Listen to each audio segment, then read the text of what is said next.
Magandang araw! Ipakita ko lang sa inyo ang aking bougainvillea bago diligan. So nakita nyo naman na tuyong-tuyo. At ang kanyang mga dahon ay lantang-lanta na. So bakit ko ito ginagawa? Para pwersahin na mamumulaklak ang ating halamang bougainvillea.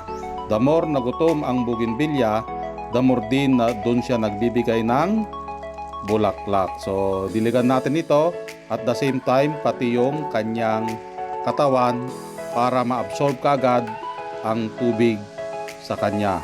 Kinaumagahan, ito na ulit ang kanyang itsura.